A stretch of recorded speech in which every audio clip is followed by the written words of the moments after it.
आज के लेक्चर में हम इलेक्ट्रोस्टैटिक का एक थोड़ा सा ओवरव्यू लेने की कोशिश करेंगे। What is electrostatic? As we know, electrostatic is the branch of physics. ये जो वर्ड है दो वर्ड से मिलके बना है। इलेक्ट्रोस्टैटिक के वर्ड पे अगर आप गौर करें तो ये है इलेक्ट्रो। इलेक्ट्रो मीन चार्जेस और स्टैटिक का मतलब होता है at rest. Electrostatic is the branch of physics in which we study about charges at rest. इस पूरी की पूरी ब्रांच में हम चार्जेस को स्टडी करेंगे। Electrostatic is all about charges. अगर मैं इलेक्ट्रोस्टैटिक को दो लाइनों में एलेबोरेट करने की कोशिश करूं तो ये पहले की दो लाइनों में पूरी की पूरी इलेक्ट्रोस्टैटिक है। इलेक्ट्रोस्टैटिक की कोई भी एप्लीकेशन जब आप देखेंगे तो इसमें दो लाइनें ही आपको रिपीट होती हुई नज़र आ रही होंगी। वो दो लाइनें कौन सी हैं? एक ये कि हमारे पास जो चार्ज हैं वो दो तरह के होते हैं, जैसे कि आपको पता है, एक है पॉजिटिव और एक है नेगेटिव। और दूसरा कि इन दोनों के दोनों चार्जेस के दरमियान जो हमारे पास फोर्सेस होती हैं, जिनको हम कोलम्बिक फोर्सेस का नाम देते हैं, वो दो तरह की होती हैं, अट्रैक्शन की और रिपल्शन की। अट्रैक्शन कब होगी? जब हमारे पास चार्जेस जो हैं वो ऑपोजिट होंगे। और रिपल्शन कब होगी? जब हमारे पास चार्जेस जो हैं वो सेम होंगे। इलेक्ट्रोस्टैटिक में हम पढ़ते हैं चार्जेस को। चार्ज क्या है? ये बेसिकली मैटर की इंट्रिंसिक प्रॉपर्टी है जिसकी वजह से ये दूसरे मैटर को इफ़ेक्ट करती है। Charge is the intrinsic property of matter due to which it effects other matter.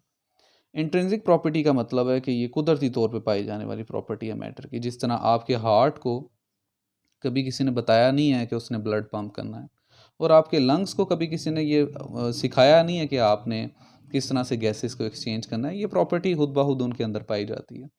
Same इसी तरह जो कोई भी मैटर है, जिस तरह हमें पता है हर एक चीज़ एटम से मिलके बनी है, तो उसके अंदर जो भी हमारे पास चार्जेस हैं, ये उसकी इंट्रिंसिक प्रॉपर्टी है मैटर की कि वो चार्ज को ऑक्यूपाई करता है। और वो चार्जेस दो तरह के हैं, पॉजिटिव और नेगेटिव।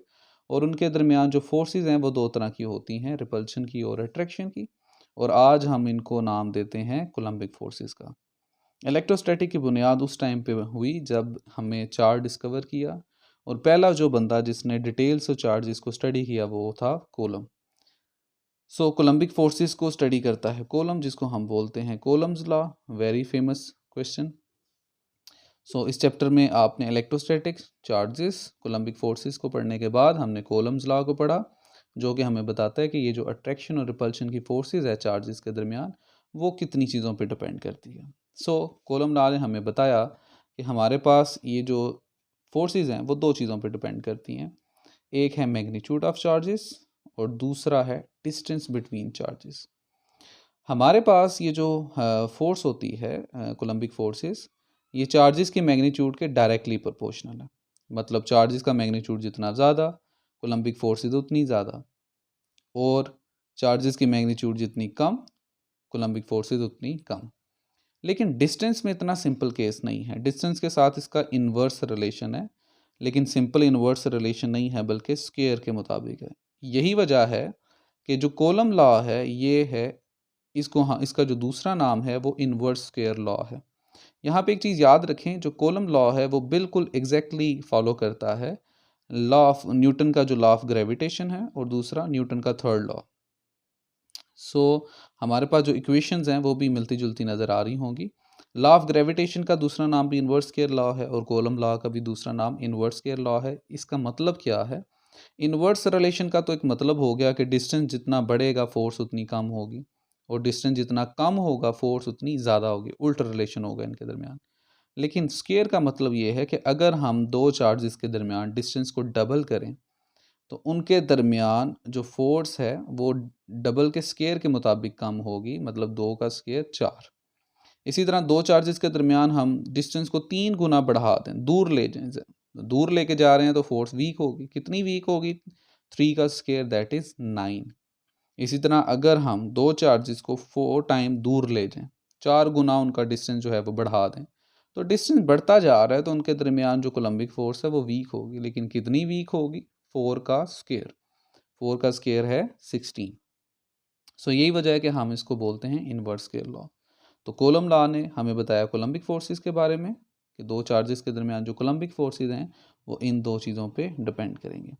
अब ये जो फोर्सेस हैं इनको हम शो करते हैं किसी भी चार्ज के दरमियान उसका जो इफ़ेक्ट है हम उसको रिप्रेजेंट करते हैं इलेक्ट्रिक फील्ड लाइन से, जिस तरह ये पॉजिटिव है, जिस तरह ये नेगेटिव है। तो इलेक्ट्रिक फील्ड लाइन पॉजिटिव से हम जनरेट कर रहे होते हैं, नेगेटिव में जाके उसके इनवर्ड होती हैं, ख़त्म हो रही होती हैं। अब ये जो कंसेप्ट है चार्जेस का इफ़ेक्ट शो कराने का, ये दिया था माइकल फैराडे ने। हाँ, उसने बोला कि हम इमेजिनरी लाइंस को यूज़ कर सकते हैं to show the effect of these charges.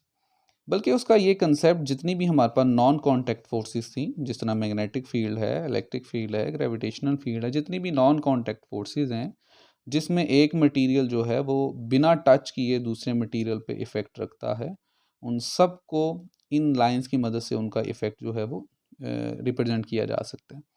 अब ये जो इलेक्ट्रिक फील्ड लाइन है, ये मेन दो चीज़ें हमें एलेबोरेट करती हैं, दो चीज़ों के बारे में इंफॉर्मेशन देती हैं। पहली चीज़ डायरेक्शन ऑफ इलेक्ट्रिक फील्ड, ये हमें डायरेक्शन देती है किसी भी चार्ज की इलेक्ट्रिक फील्ड की। और दूसरी, किसी भी पॉइंट पे इलेक्ट्रिक फील्ड इंटेंसिटी या इलेक्ट्रिक फील्ड स्ट्रेंथ, या दूसरे आसान वर्डों में कि किसी चार्ज का किसी पॉइंट पे जो उसका इफ़ेक्ट है वो कितना ज़्यादा है या कितना कम है, वो भी हमें इलेक्ट्रिक फील्ड लाइन को देख के पता चलता है। जहाँ पे इलेक्ट्रिक फील्ड लाइन एक दूसरे के करीब करीब होंगी, वहाँ पे इसकी स्ट्रेंथ ज़्यादा होगी। और जो जो आप देखें, जैसे जैसे ये दूर जाएंगे, इनके दरमियान डिस्टेंस पहले थोड़ा था यहाँ पे, लेकिन जो जो दूर जाते जा रहे हैं, इनके दरमियान जो डिस्टेंस है वो बढ़ता जा रहा है। तो इलेक्ट्रिक फील्ड लाइंस के दरमियान डिस्टेंस जितना ज़्यादा होता जाएगा, उनकी जो स्ट्रेंथ है उतनी वीक होती जाएगी। और तीसरा इंपॉर्टेंट पॉइंट ये याद रखें कि इलेक्ट्रिक फील्ड लाइन कभी भी एक दूसरे को क्रॉस नहीं करती, इंटरसेक्ट नहीं करती, एक दूसरे के साथ ऐसे नहीं होंगी जाके इंटरसेक्ट नहीं करेंगी। और इसका सिंपल सारा कंसेप्ट है कि अगर हमारे पास लेट्स सपोज एक पॉजिटिव चार्ज है, और इसमें से ये जो हमारे पास इलेक्ट्रिक फील्ड लाइंस हैं वो जनरेट हो रही हैं, ये कभी भी एक दूसरे को इंटरसेक्ट नहीं करेंगी, क्योंकि पॉजिटिव से जो इलेक्ट्रिक फील्ड लाइन जनरेट हो रही हैं उन पे भी क्या चार्ज है, पॉजिटिव, क्योंकि ये पॉजिटिव से जनरेट हो रही हैं। सो इस पे भी पॉजिटिव चार्ज है, इस पे भी पॉजिटिव चार्ज है, तो सेम चार्ज एक दूसरे को रिपेल करेगा। इसी तरह जब नेगेटिव से जो लाइन जनरेट हो रही होंगी, वो नेगेटिव उन पे चार्ज होगा, वो एक दूसरे को रिपेल कर रहा होगा। So that is the reason कि ये इलेक्ट्रिक फील्ड लाइन कभी भी एक दूसरे को इंटरसेक्ट नहीं करती। और इसी तरह इलेक्ट्रिक फील्ड लाइन को यूज़ करते हुए आगे एक हमारे पास कंसेप्ट आता है इलेक्ट्रिक फ्लक्स का। वो भी हमारे पास सेम चीज़ है कि हम किसी एरिया में से गुजरने वाली इलेक्ट्रिक फील्ड लाइन को जब हम यूज़ करते हैं, तो हम उसकी जगह फ्लक्स का वर्ड यूज़ करते हैं कि किसी भी एरिया में से कितनी फील्ड लाइन पास कर रही है। जब हम नंबर ऑफ़ फील्ड लाइन देख लेंगे, तो हम इलेक्ट्रिक फील्ड की स्ट्रेंथ भी बता सकेंगे। जितनी ज़्यादा किसी एरिया में से फील्ड लाइन पास करेंगी, दैट्स मीन उसका फ्लक्स उतना ज़्यादा है। फ्लक्स जितना ज़्यादा होगा, दैट्स मीन उसके अंदर चार्ज उतना ज़्यादा है।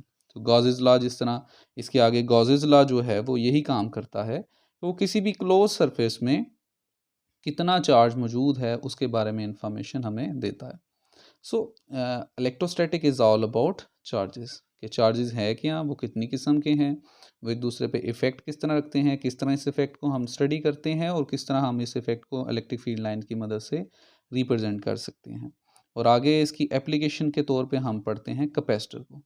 सो हमारे पास जो कैपेसिटर है वो इन्हीं इलेक्ट्रिक फील्ड लाइन की मदद से एनर्जी को in the form of electric field store करता है।